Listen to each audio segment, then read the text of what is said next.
മംഗലാപുരം ഭാഗത്താണ്. അവിടെ ഞാൻ ഇപ്പം അടുത്തൊന്ന് പോയി, ഉപ്പനങ്ങാടി ഭാഗത്ത്. അവിടെ പോയപ്പോൾ താജുൽ ഉലമ സ്റ്റേജിലുണ്ട്. അപ്പോൾ സ്വാഗതം പറയുന്നത് ഒരു മൂരിയ. മൂരിയെ നമ്മൾ പുറത്തു വരണ്ട കേട്ടാ, നമ്മൾ ഇവിടെ പറഞ്ഞു ഒരു മൂരി സ്വാഗതം പറയാം. അവിടൊക്കെ അങ്ങനെയാണ്. 35 മഹലിൻ്റെ കാലിയാണ് താജുൽ ഉലമ. അപ്പോൾ സ്വാഗതം പറയുമ്പോൾ ഇടക്കിടക്ക് കുത്തുന്നുണ്ട് ഷെയ്ഖുനാനെ. ഉസ്താദരങ്ങനെ കുത്തുണ്ട്, എപി ഉസ്താദരങ്ങനെ ഇടക്കിടക്ക് കുത്തുന്നുണ്ട്. ചില ആളുകൾ അങ്ങ് അമേരിക്കയിലങ്ങ് പോയി ഒന്നും ഉണ്ടായില്ല, പെട്ടെന്ന് അങ്ങ് പോയി റഷ്യയിലേക്ക് അങ്ങ് പോയി, എന്നിട്ട് ഒരു പത്രത്തിലോ അല്ലെങ്കിൽ അതുകൊണ്ട് കാര്യമായില്ല എന്നിങ്ങനെ പറഞ്ഞപ്പോൾ സുബ്ഹാനല്ലാഹ്, താജുൽ ഉലമ അവിടെ ഇരിക്കുന്നത്.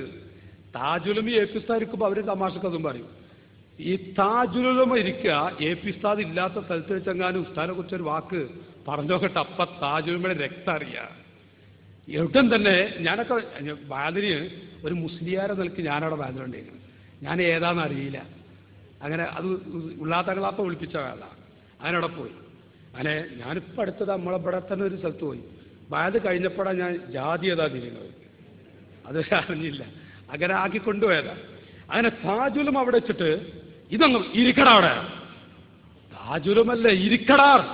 അപ്പം ഈ മൂരി എന്താ പറഞ്ഞറിയോ, തങ്ങളെ നിങ്ങളല്ലല്ലോ ഞങ്ങളെ ഇരുത്തേണ്ടത്, ഞങ്ങൾ നിങ്ങളല്ലേ ഇരുത്തേണ്ടത്, നിങ്ങൾ ഞങ്ങളെ അതിഥിയാളല്ലേ, ഇന്നവിടെ നിൽക്കടാ. കേട്ടോളി നമ്മുടെ നേതൃത്വം, ഞാനിത് മഹിമക്ക് പറയല്ലോ കേട്ടോ, ഇന്നവിടെ നിൽക്കടാ. ആ നിർത്ത. പിന്നെ ഈ മൂരിക്ക് അനങ്ങാൻ കഴിയുമോ? ഇരിക്കാൻ കഴിയുണ്ടോ? സ്വാഗതം കഴിഞ്ഞു, ഇവനങ്ങനെ നിൽക്ക, ഇരിക്കാൻ അങ്ങോട്ട് ചാവണ്ടേ. ഉപ്പാപ്പാന്നൊറ്റ വിളി ആ സഭീന്ന്, ഉപ്പാപ്പാന്നോട് എന്നാ ഇരിക്കട അവിടെ. അല്ലോ അപ്പൊ അവിടെ ഇരുന്നു. താജുൽ ഉലമന്റെ ചുവട്ടിലങ്ങ് ഇരിക്കുക.